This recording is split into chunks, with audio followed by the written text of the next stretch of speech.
사도행전 강의 68번째 시간으로 전염병 같은 참된 그리스도인의 영향력이라는 제목으로 하나님 말씀을 선포하도록 하겠습니다. 여러분 기억하십니까? 23장에서 사도 바울이 사내들인 공회에서 재판을 받습니다. 당시 유대에서 과격한 40명의 젊은이들이 일어나서 우리가 바울을 죽이기 전에는 먹지도 않고 마시지도 아니하겠다, 이 결사를 벌였어요. 이 비밀 결사의 공모가 바울의 생지를 통해서 노출이 돼서 천부장에게 전달이 됐습니다.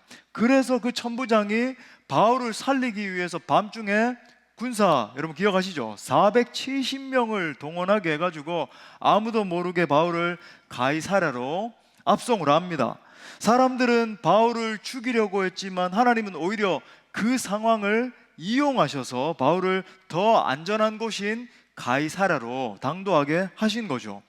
악한 수단으로 해하려고 하는 사람을 통해서 오히려 선을 이루신 것입니다. 소위 악을 선으로 바꾸신 거예요. 자, 이번에는 드디어 바울이 벨릭스 총독 앞에 서게 됩니다. 자, 1절에 보니까 닷새 후에 대제사장 아나니아가 어떤 장로들과 한 변호사 더둘로와 함께 내려와서 총독 앞에서 바울을 고발했다.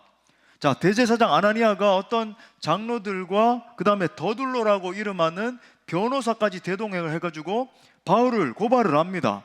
이 변호사 더둘로의 말을 들어보니까 먼저 총독에게 온갖 아첨이 섞인 칭찬을 해요.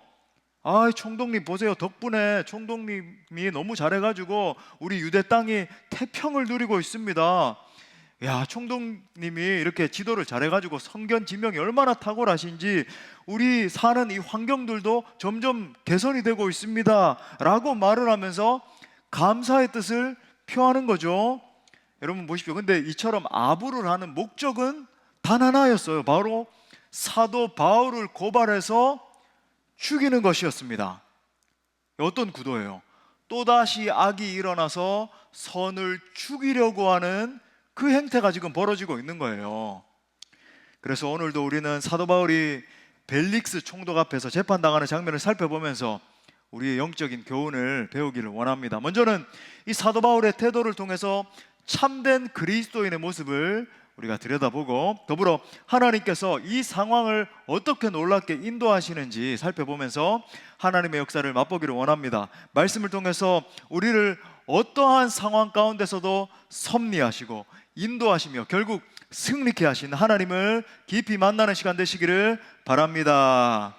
자, 크게 두 가지로 살펴보겠습니다. 첫 번째는 참된 그리스도인은 전염병 같은 영향력을 지닌 자가 되어야 합니다. 전염병 그러니까 기분이 좀 나쁘죠? 근데 오늘 본문에 나오는 거예요. 우리 한번 따라합시다. 참된 그리스도인은 전염병 같은 영향력을 지닌 자가 되어야 된다. 자, 변호사 더둘로가 사도 바울을 고발하면서 이 벨릭스 총독 앞에서 온갖 이 아첨의 발언을 하는 거예요. 그러면서 그가 바울에 대해서 결정적인 한마디를 던집니다. 자, 5절에 보니까 우리가 보니 이 사람은 뭐 같은 자래요?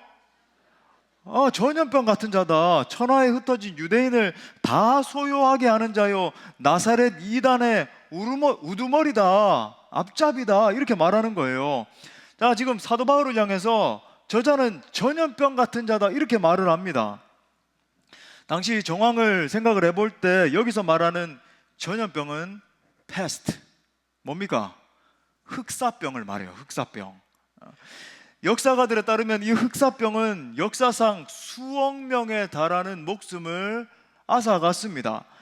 여러분 아시잖아요. 14세기 유럽에서 이 흑사병이 창궐하기 시작했을 때 기록에 의하면 약 2억 명에 달하는 사람들이 죽었다 그래요. 당시 유럽 총 인구의 약 50에서 60%에 달하는 사람들이 죽어나갔습니다. 또 그때 발생한 흑사병이 이 몽골과 중국으로 유입이 되면서 아시아 인구의 약 30%가 죽어버렸어요. 그 엄청나게 강력한 전염병이었고 많은 사람들을 죽게 한. 자, 그렇다라고 한다면 지금 사도 바울을 향해서 저자는 전염병입니다, 흑사병 같은 자입니다 라고 하는 말의 의미가 무엇일까요? 저자는 이 흑사병처럼 엄청난 전염성을 가지고 있는 사람입니다. 저 사람을 만나는 사람, 저 사람이 증거하는 말을 듣는 사람은 저 전파하는 말에 완전히 중독이 돼가지고 다 넘어갑니다. 이상하게 돼버립니다 라는 표현인 거죠. 다시 말해, 당시 이 더둘로라고 하는 변호사가 봐도 사도 바울은 가히 무서운 힘과 능력을 지닌 자였다라고 하는 거예요. 여러분, 이것이 한 사람의 그리스도인이 지닌 영향력의 힘입니다. 어쩌면 여러분, 한 사람이라고 하는 것, 나 한 사람, 너 한 사람, 이 한 존재라고 하는 것은 뭐 그냥 별 볼 일 없는 존재처럼 이렇게 여겨질 수도 있어요. 한 존재가 뭐 그렇게 큰 일을 할 수 있을까? 그런데 그 한 사람 때문에 온 천하가 변화되고 있다면요, 온 천하 가운데 이 한 사람 때문에 예수 그리스도의 복음이 급속도로 전파되고 있고 교회들이 세워지고 있었으니까 어쩌면 전염병이라고 하는 말이 정확한 표현이었을 수도 있는 거예요. 사랑하는 여러분, 예수 그리스도의 손에 강하게 붙들린 한 사람의 영향력은 가히 엄청난 것입니다. 부활하신 예수님의 손에 붙들린 바울 한 사람을 바라보는 사람들의 여러분 인식을 한번 생각해 보십시오. 그리고 그 주변의 모든 사람들이 마치 전염병, 그 당시에는 이 흑사병이라고 인식이 됐는데 이 병처럼 생각이 될 정도로 엄청난 영향력을 지닌 존재였던 거예요. 성경은 이런 사람을 가리켜서 뭐라고 그러는지 아십니까? 세상이 감당하지 못하는 사람이다 선포합니다. 자, 우리 히브리서 11장 37절부터 38절 상반 우리 다 같이 읽어볼까요? 시작. 돌로 키는 것과 톱으로 켜는 것과 시험과 칼로 죽임을 당하고 양과 염소의 가죽을 입고 유리하여 궁핍과 환난과 학대를 받았으니 이런 사람은 세상이 감당하지 못하느니라. 할렐루야. 세상이 감당하지 못하는 사람, 이것이 바로 진정한 성도와 교회의 정체성이라고 하는 거죠. 우리는 예수 그리스도를 따르는 제자라고 이야기를 하면서도 때때로 우리가 지니고 있는 본래적인 정체성에 대해서 잘 알지 못하는 때가 있습니다. 대화를 하다 보면 목사님, 저는 이런 존재밖에 안 돼요. 저는 이런 소시민입니다. 제가 어떻게 그런 일을 감당합니까? 좀 이런 자의식을 가지고 있는 분들이 계시는 것 같아요. 여러분, 우리가 얼마나 놀라운 존재들인지 여러분 한 분 한 분을 말하는 거예요. 앞에선 저만이 아닙니다. 교회에서 뭐 앞서고 있는 뭐 누구만 말하는 게 아니에요. 여러분 한 분 한 분이 하나님 앞에 얼마나 놀라운 존재들인지, 여러분 한 분 한 분이 얼마나 놀라운 영향력을 지닌 존재들인지 잘 깨닫지 못하는 모습을 보게 되더라는 거예요. 우리 예수님께서 제자들인 우리를 향해서 당시에 1차적으로는 이제 제자들, 12제자들을 향해서 말씀하셨지만 지금 우리들을 향해서도 똑같이 말씀하시는 거거든요. 한번 보세요. 요한복음 14장 12절에 보니까 내가 진실로 진실로 너희에게 이르노니, 정말로 truly truly say, 나 정말로 진정으로 얘기하는 거야. 이걸 믿어야 돼. 나를 믿는 자는 내가 하는 일을 그도 할 것이요. 에이, 그럴 리가요. 예수님이 하는 일을 어떻게 하는 거예요? 말도 안 되죠. 그 다음에 또한 그보다 더 큰 일도 하리니, 에이, 이건 또 과장이다. 어떻게 예수님보다 더 큰 일을 합니까? 예수님 말씀하셨어요. 이는 내가 아버지께로 갑니다. 여러분, 제가 이런 말씀을 이렇게 선포를 하고 또 예수님이 이렇게 직접 말씀하셨다 이런 말을 하면은 속에서 에이, 그럴 리가요. 좀 예수님이 지금 과장 섞인 표현을 하고 계신 건 아닙니까? 혹은 우리의 본래적인 정체성은 그렇지 않은데 이 세상 사는 것이 너무나 힘들고 또 때때로 막 낙심도 일어나고 자존감이 떨어지고 하니까 우리를 좀 격려하시고자, 우리를 좀 이렇게 인커리지 해주시고, 그죠? 일으켜 주시고자 예수님이 이런 말을 하셨겠죠? 라고 생각하실 수 있습니다. 여러분, 결코 그렇지 않습니다. 이것은 지금 정확하게 예수 그리스도 안에 있는 제자의 정체성에 대해서 이야기하는 말씀이세요. 예수님은 정확히 그를 따르는 제자가 과연 어떠한 영적인 권세를 지니고 있는 자인지에 대해서 말씀하고 계시는 겁니다. 예수님의 행하심을 경험한 자는 예수님이 행하시는 동일한 일을 하게 된다는 거예요. 할렐루야. 더 나아가서 그러한 자는요, 거기에만 그치는 게 아니라 예수님이 행하신 일보다 더 큰 일도 할 수 있다는 거예요. 제가 종종 말씀드리지만 여러분, 지정학적으로만 봐도 예수님은 당시에 뭐 비행기가 있었습니까? 무슨 자동차가 있었습니까? 예수님의 활동 반경은 유대 땅이었어요. 우리는 지금 어때요? 복음을 전하기 위해서 어디로 나갑니까? 전 세계와 열방으로 갈 수 있어요. 예수님이 하신 것처럼 우리가 기도하고 사역하고 할 때, 그죠? 사람들의 병이 치유되기도 하고, 사람들의 이 복음의 능력이 임할 때 사람들의 심령이 뒤집어지기도 하고, 안진뱅이도 일어나고, 심지어 죽은 자도 살아날 수 있고, 여러분, 예수님이 하신 일보다 더 큰 일도 할 수 있는 거예요. 여러분 믿으십니까? 지금 전 세계에서 일어나고 있는 교회들을 보세요. 우리가 지금 예수님이 하신 일보다 더 큰 일을 감당하고 있는 거거든요. 예수님 말씀은 정확하다.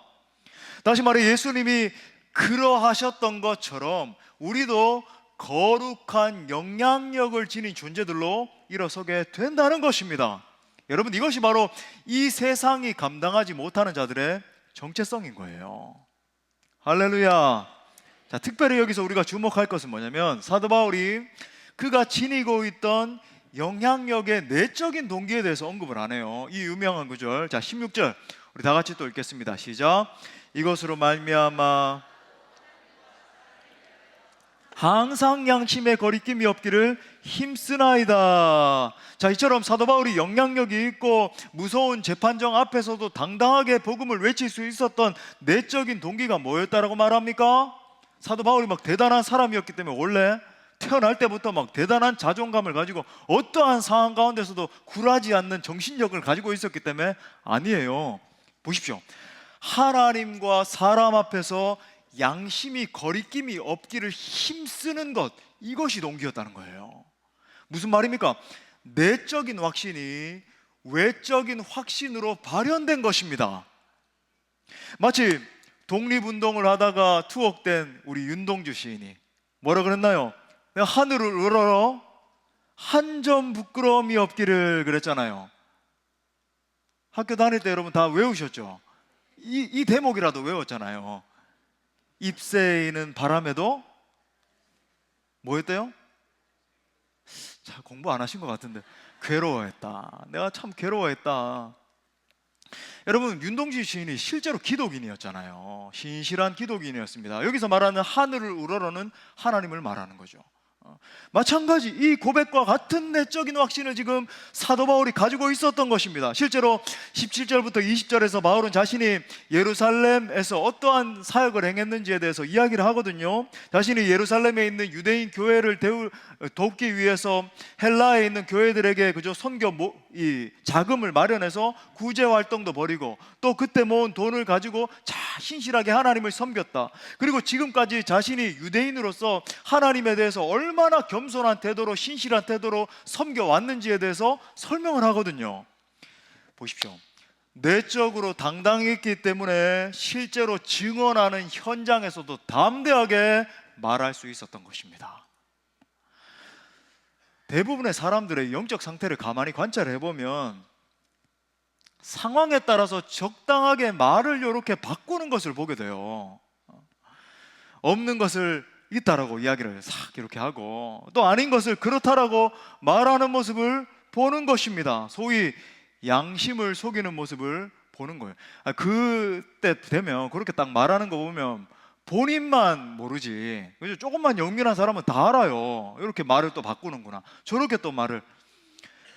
여러분, 많은 세상 사람들 말하는 거 다 보면 그렇잖아요, 그죠? 이 상황에 따라서 이렇게 말하고. 문제가 뭡니까?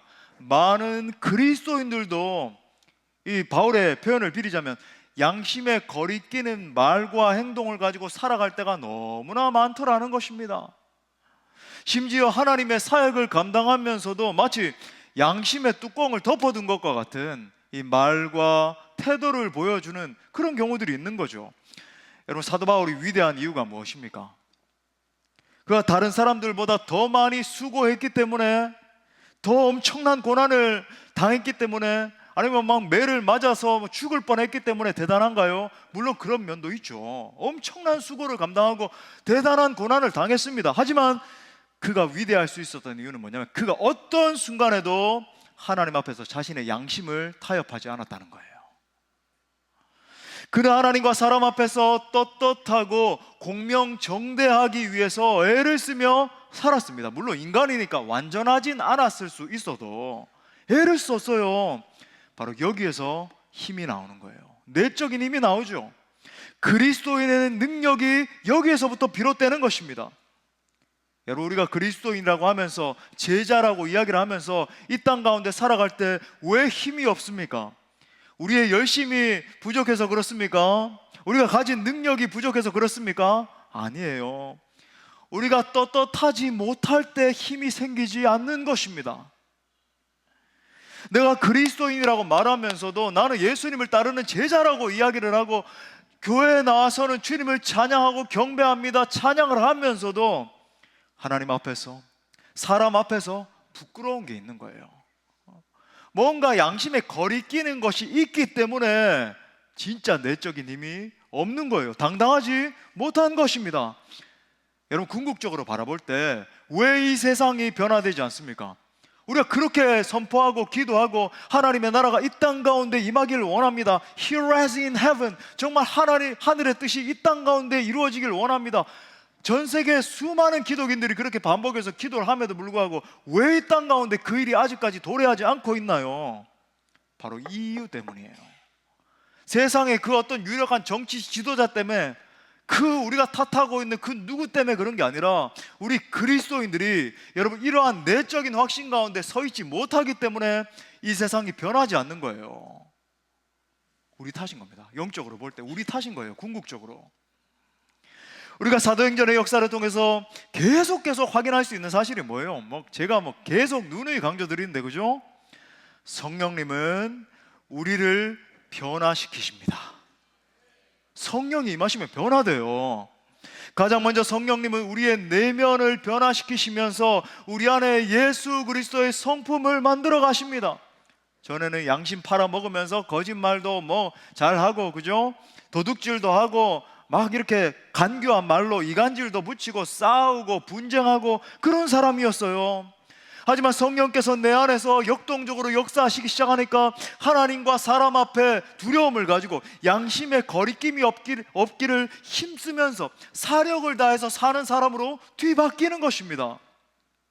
또 전에는 살아갈 때 날 위해 하나님이 존재하는 삶을 살았어요. 내 건강 위해서 하나님 나 건강 주세요.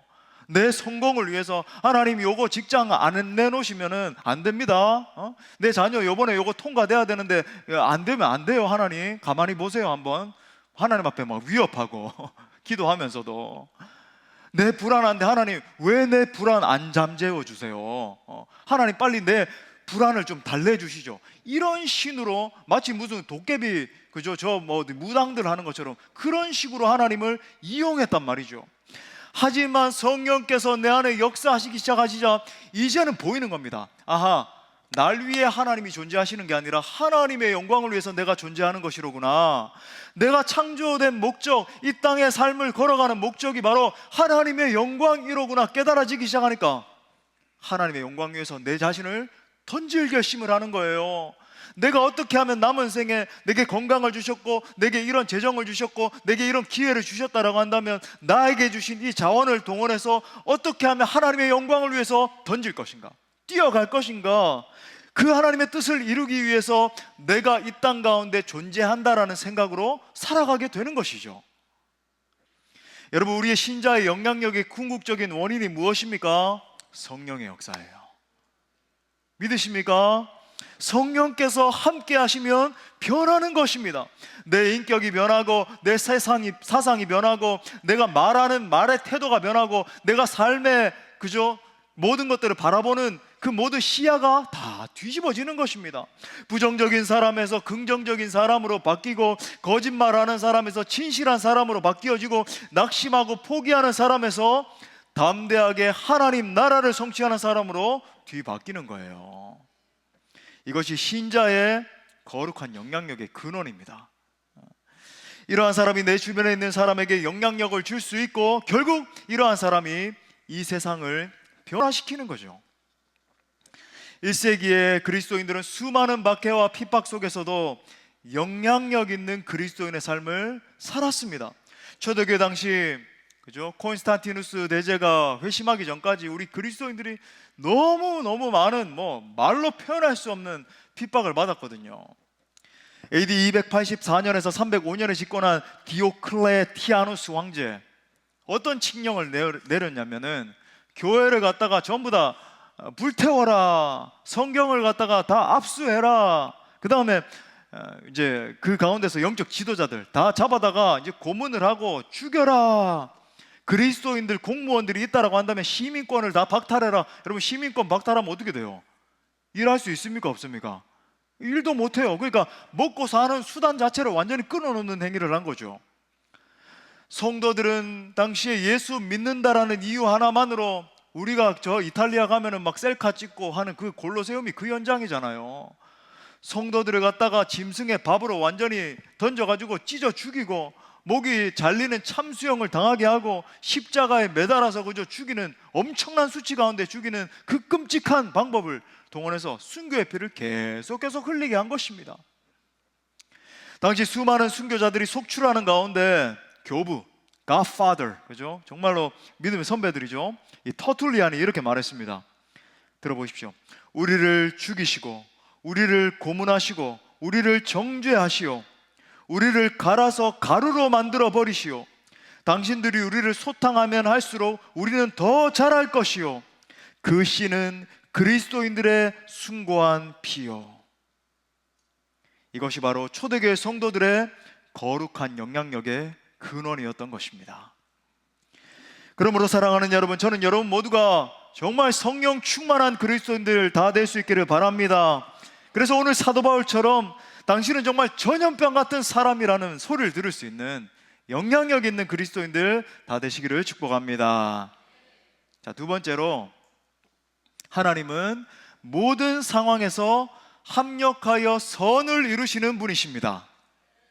우리 또 따라 선포할까요? 하나님은 모든 상황 속에서 합력하여 선을 이루시는 분이시다. 자, 우리가 20장, 21장, 22장, 23 계속 쭉 보면 좀 오늘 장면도 그렇고 사도 바울이 너무 좀 처량해 보여요.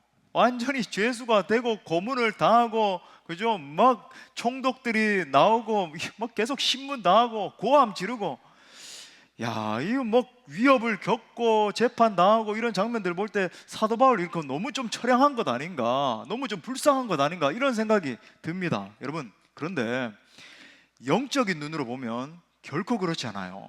사실 이 모든 사건들은 이미 성경에서 말씀하신 예언대로 그대로 지금 진행되고 있는 것입니다. 무슨 말인가? 지금 오늘 바울이 재판을 받는 장면을 보면은 사도행전 9장에 나오는 예언이 생각이 나요. 자, 부활하신 예수님께서 경건한 아나니아를 딱 부르시면서, 그죠? 참 기도 많이 하던 아나니아에게 쫙 견해를 하셔서, 아나니아야, 너 저기 사울이라고 하는 저 청년이 있는데 예수 만났는데 지금 눈이 멀었어. 가서 안수기도 해줘. 부르는 장면 나오죠. 그때 예수님께서, 이 부활하신 예수님께서 아나니아에게 결정적인 이야기 하나를 하세요. 자, 사도행전 9장 15절부터 16절에 보니까 잘 보셔야 돼요. 주께서 이르시되 가라. 이 사람은 이방인과 임금들과 이스라엘 자손들에게 전하기 위하여 택한 나의 그릇이라. 내 이름을 전하기 위해서 택한 나의 그릇이래요. 그가 내 이름을 위하여 얼마나 고난을 받아야 할 것을 내가 그에게 보이리라 하시니. 자, 15절 말씀 다시 한번 띄워주시죠. 15절. 자, 지금 예수님께서 바울이 복음을 전해야 되는 세 부류를 지금 특정해서 말씀을 하셨어요. 세 부류는 뭡니까? 첫째는 이방인, 둘째는 임금들, 셋째는 이스라엘 자손들. 자, 주님이 이야기를 하실 때는 그냥 허투루 이야기하시는 게 없거든요. 정확한 이야기를 하세요. 자, 분명 보십시오. 저를 보세요. 이 바울은 예수님의 말씀대로 여러 해 동안 복음을 전했습니다. 1차, 2차, 3차 전도여행 우리 다 지나왔잖아요. 참 다 기억이 나시죠? 기억 다 나시잖아요, 그죠? 예, 그 전도여행을 통해서 지속적으로 이방인들에게 복음을 전하고 수많은 환란이 있었지만 곳곳에 이제 교회를 잘 세웠습니다. 동시에 그는 이스라엘 백성들, 그러죠. 누구를 가리킵니까? 어떤 대상들? 유대인들을 말하잖아요. 아하, 이스라엘 백성들은 유대인들을 가리키는구나. 유대인들에게도 가는 곳곳마다 회당에 서서 복음을 전했습니다. 그러면 이제 어떤 부류가 남았습니까? 맞아요, 임금들이 남은 거예요. 아주 총명하시네요. 예. 다시 말해 사도행전 23장부터 나오는 이 모든 일련의 사건들은 어떻게 보면은 야, 참 바울 불쌍하다. 왜 저렇게 고문당하고 신문당하고 막 총독 앞에 서가지고 그죠? 어쩌면 굉장히 두려웠겠다. 막 사람들이 고함 지르고. 여러분, 이 모든 사건들은 사실은 바울로 하여금 임금들 앞에서 복음을 선포하게 만들기 위한 하나님의 계획이었던 거예요. 하나님의 섭리였어요. 그래서 결국 산에 들인 공회원들 뿐만 아니라 유대 지역 모든 총독들과 나중에는 로마에 가서는 카이사르, 전체 로마 지금 조그만 그 로마가 아니잖아요. 거대한 그 로마 전체를 다스리고 있던 카이사르, 그죠? 카이사 앞에서도 복음을 전하는 놀라운 일이 발생하게 된 것입니다. 하나님의 역사가 보이십니까, 여러분? 단지 지금 현상적으로 일어나는 과정들만 보면 너무나 고통스럽고 괴로운 순간들이 반복된다라고 생각을 할 수 있습니다. 하지만 하나님은 이 모든 과정들을 통해서 이방인과 이스라엘 자손들과 임금들을 향한 복음 전파 계획을 아주 세심하게 이루어가고 계셨던 거예요. 특히 이 세상의 임금들과 통치자들에게 복음을 전할 때는 더 기가 막힌 건 뭐냐면 자신이 상상도 할 수 없었던 죄수의 신분으로 복음을 전하게 하세요. 여러분, 이게 우리가 이제 성경을 자꾸 읽고 그랬지 이렇게 알고 있어서 그렇지, 죄수의 신분으로 통치자에게 복음을 전한다, 이게 말이 되는 이야기입니까? 여러분, 근데 하나님의 방법은 언제나 우리의 상상을 뛰어넘는 거예요. 우리는 약해졌을 때, 그죠? 뭔가 처량해졌을 때, 뭔가 괴로움을 당할 때는 하나님의 역사가 내 삶 가운데 이루어지지 못할 것처럼 여겨지잖아요. 하지만 오늘 우리 고백한 것처럼 하나님은 약한 그때에 곧 강함이 되세요. 엄청난 분이시죠. 상상할 수도 없는.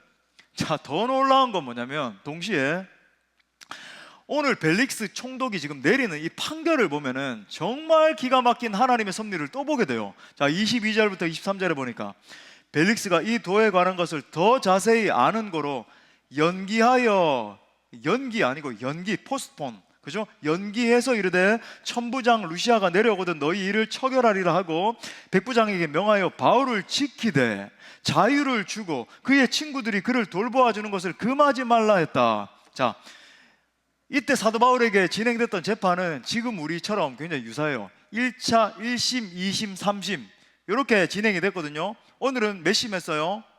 1심 재판한 거예요. 1심. 근데 1심 재판의 결과는 판결 유예가 된 거죠. 오늘날로 따지면은 이제 미뤄서 그죠? 연기했다 이러잖아요. 그러니까 결정을 내리지 않고 천부장이 예루살렘에 내려올 때까지 기다리라고 하면서 재판이 끝나버립니다. 그런데 여러분, 놀라운 게 뭔지 아세요? 이 재판 결과가 사도 바울에게 두 가지 축복으로 작용했다는 거예요.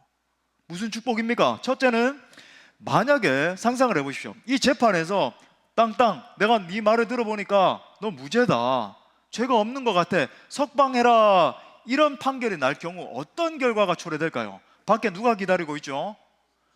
맞아요, 40명. 바울을 죽이기 전에는 먹지도 않고 마시지도 아니하리라고 한 그 비밀 결사대 40명이 딱 버티고 있었잖아요. 바울이 나오기만 하면 죽일 태세였습니다. 따라서 지금 형이 결정되지 않고 감옥에 그대로 있다라고 하는 것은 살해의 위험으로부터 보호하시는 하나님의 손길이었던 거예요. 오히려 군대가 지켜주고 있고 먹을 것도 갖다 주고 하니까 안심하고 있을 수 있는 겁니다. 자, 두 번째 복은 뭐냐면은 벨릭스가 한 말이 바울에게 지금 축복으로 작용하네요. 지금 벨릭스 총독이 이 재판은 바울 너는 이제 보류야 이야기를 하면서 바울을 보고 밖에 나가지는 못하되 자유롭게 활동을 해도 된다 이럽니다. 그러면서 심지어 바울의 친구들이 자유롭게 와가지고 사도 바울을 돌봐줘도 된다. 그러니까 주의 복음을 전하는 거 금하지 말고 자유롭게 복음 전해, 이런 말을 해요. 다시 말해, 얼마나 웃긴 말입니까? 이 말이. 지금 벨릭스 총독도 자기가 그렇게 말해놓고 내가 왜 그렇게 말했지 이렇게 생각했을 수도 있어요. 바울은 보호도 받고 친구들과 함께 외롭지도 않고 그 다음에 자유롭게 복음도 전할 수 있는 상태가 된 것입니다. 여러분, 이렇게 기가 막힌 일이 어디 있어요? 정리하자면 지금 바울은 감옥에 들어감을 통해서 모든 죽음의 위협으로부터 피신해가지고 안식할 수 있었고, 심지어 친구들의 돌봄을 받으면서 자유롭게 복음을 전할 수 있게 된 거예요. 여기서 그치지 않습니다. 더 놀라운 것은 며칠이 지난 후에 벨릭스가 개인적으로 바울을 불러다가 복음을 듣는 일까지 벌어지네요. 오늘 읽진 않았지만 24절 25절 보세요. 수일 후에 벨릭스가 그 안에 유대 여자 드루실라와 함께 와서 바울을 불러 그리스도 예수 믿는 도를 듣거늘 바울이 의와 절제와 장차 오는 심판을 강론하니 벨릭스가 두려워하여 대답하되 지금은 가라, 내가 틈이 있으면 너를 또 부를 것이다, 이렇게 말했다는 거예요. 여러분, 얼마나 놀라운 일이 벌어졌습니까? 지금 죄수인 사도 바울이 두려워 떨어야 되는데, 죄수는, 여러분 여기서 바울이 뭐 두려워 떠는 모습이 보여요? 안 보이잖아요. 오히려 담대하게 복음과 장차 이루어질 그 심판에 대해서 증거를 하게 되고, 그 말을 들은 총독 벨릭스는 두려워 떨기 시작한 겁니다. 이 엄청난 심판이 다가오게 되는구나, 이 복음의 사실이 막 깨달아지기 시작하고 그의 심령을 강타하기 시작하니까 두려워 떨기 시작하는 거예요. 총독은 떨고 죄수는 당당한 거죠. 영적인 역전이 일어난 거예요. 그러므로 우리가 여기서 붙들 수 있는 확실한 진리가 무엇입니까? 제가 뭐 장황하게 여러 가지 설명을 했는데 정말 확실한 진리죠. 고난과 핍박이 다가옵니다. 우리 삶 가운데 여러 가지 어려운 상황들이 다가올 수 있어요. 하지만 그 막막한 순간이라 할지라도 우리로 하여금 두려워 떨지 않게, 그죠? 담대하게 만들 수 있는 그 동력이 뭐예요? 그것은 바로 하나님의 주권에 대한 신뢰입니다. 모든 것을 합력해서 선으로 바꾸시는 하나님의 신실하심에 대한 신뢰인 거예요. 여러분, 이 놀라운 말씀 다 같이 선포하며 읽을까요? 로마서 8장 28절 시작. 우리가 알거니와 하나님을 사랑하는 자, 부르심을 입은 자들에게는 모든 것이 합력하여 선을 이루느니라. 할렐루야. 여러분, 2025년 여러분 인생길을 걸어가시면서 이 말씀 잊으시면 안 돼요. 부르심을 입은 모든 자들에게 어떻게 되는데요? 모든 것이 합력해서 선이 이루어진다. 할렐루야. 사랑하는 여러분, 우리 하나님은 모든 상황을 다스리시는 절대 주권자이십니다. 목사님, 그렇지 않아요. 목사님, 제가 겪고 있는 고통 모르시죠? 제가 지금 겪고 있는 이 질병의 고통 모르시죠? 우리 가정이 지금 당면한 그 고통 모르시죠? 아니에요. 각자가 처한 상황은 다 다른데요, 그 어려움 다 다르지만 여러분, 우리가 바라봐야 되는 것은 그 상황이 아니라 그 모든 상황 위에 뛰어나게 역사하고 계시는 하나님의 주권이에요. 아니에요, 목사님, 저는 너무나 힘이 드는걸요. 저는 삶을 포기하고 싶을 정도로 너무나 막막해요.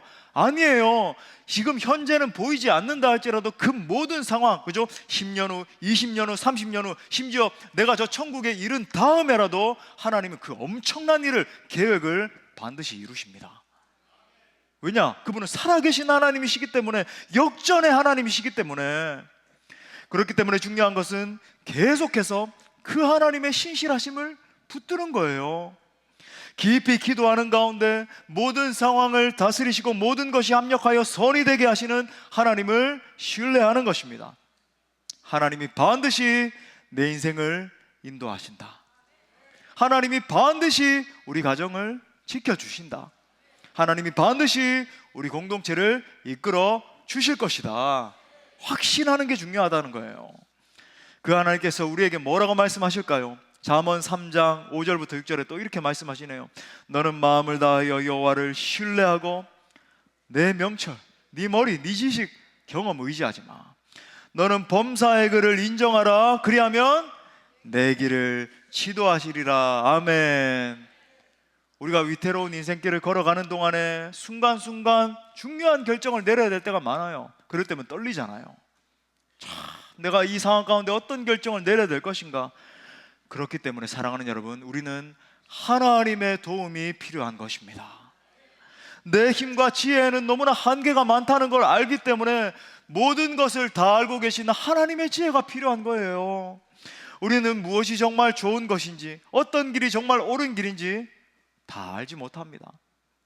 여러분, 우리 하나님은 내 인생에 정말로 가장 필요하고 가장 좋은 것을 다 알고 계시는 줄 믿습니다.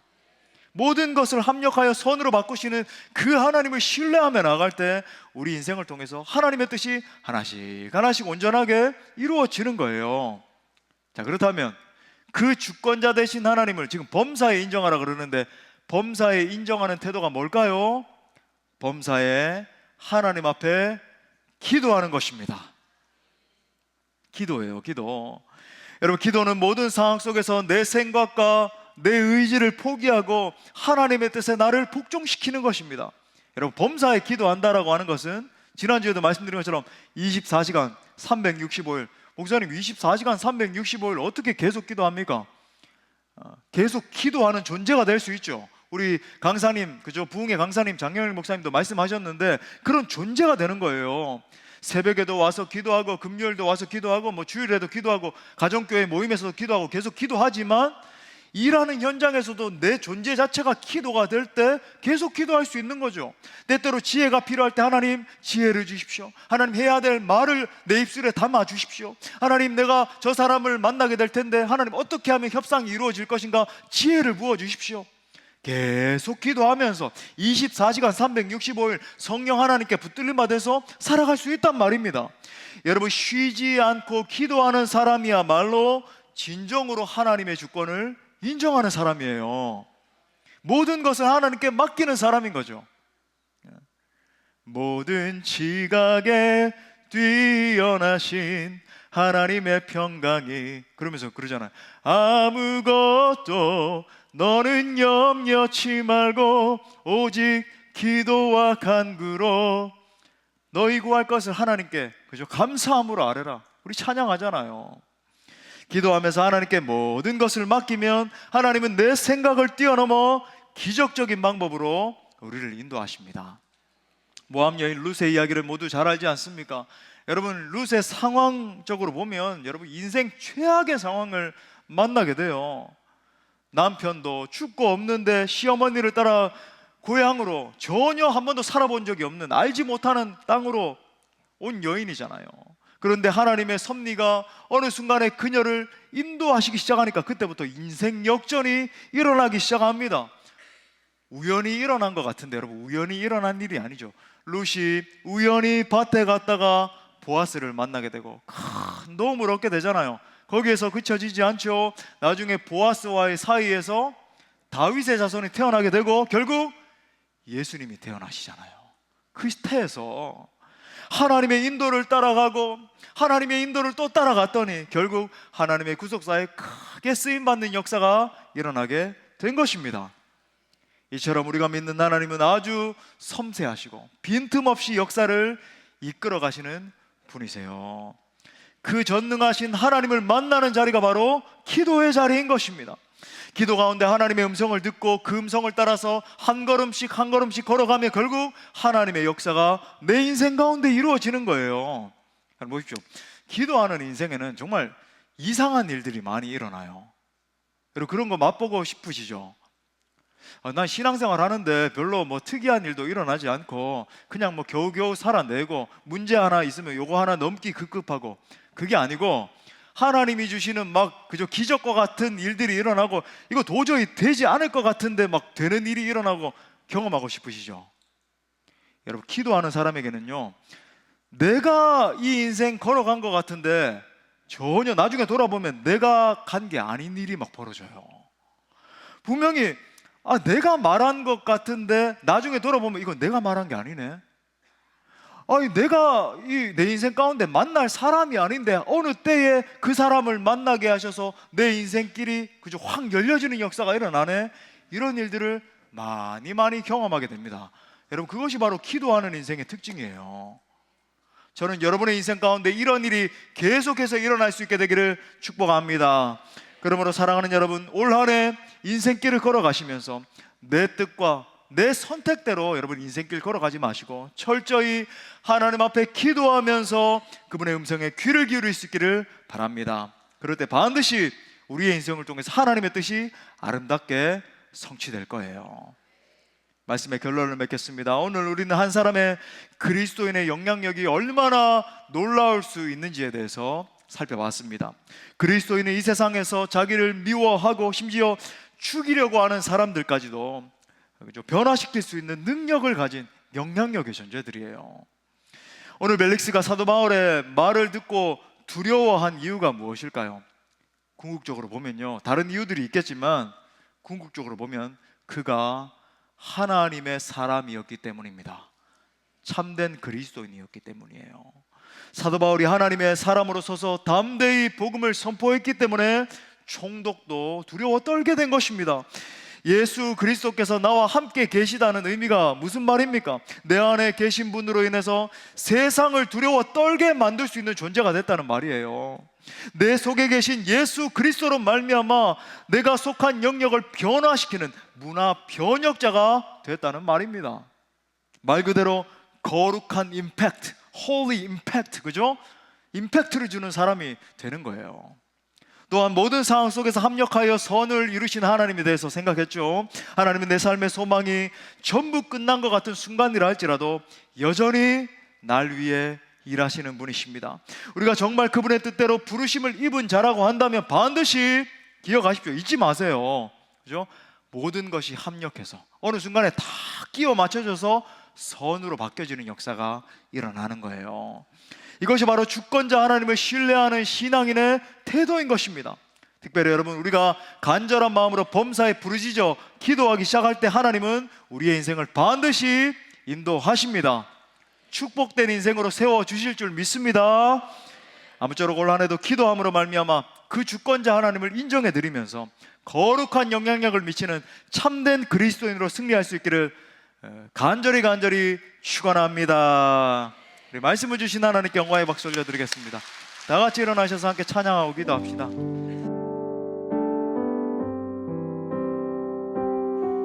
우리의 인도자 하나님, 우리를 이끄신 하나님, 나의 갈 길 다가도록 예수 인도하시니 내 주 안에 있는 긍휼 어찌 의심하리요. 믿음으로 사는 자는 하늘 위로 받겠네. 아멘. 무슨 일을 만나든지 만사 형통하리라.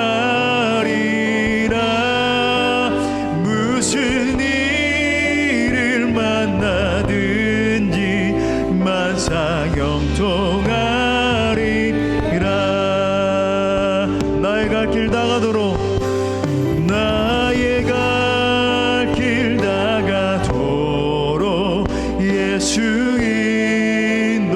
인도하시니 어려운 일 당한 때도 족한 은혜 주시네. 나는 심히 고단하고 영혼 매우 가라나. 아멘. 나의 앞에 반석에서 샘물 나게 하시네.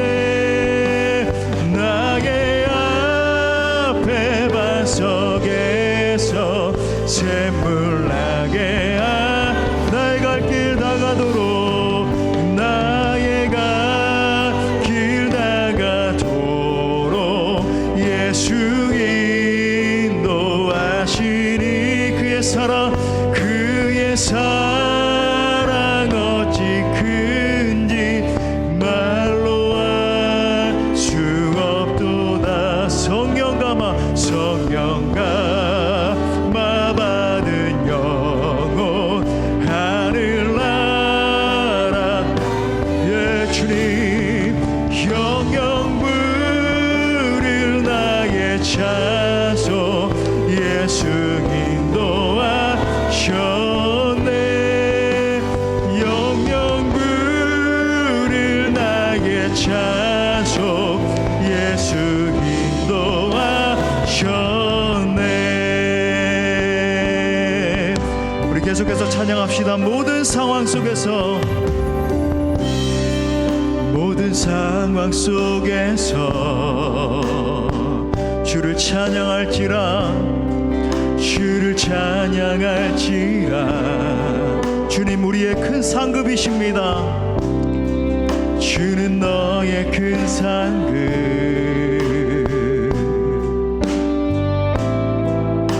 큰 도움이시라. 주의 얼굴 구합니다.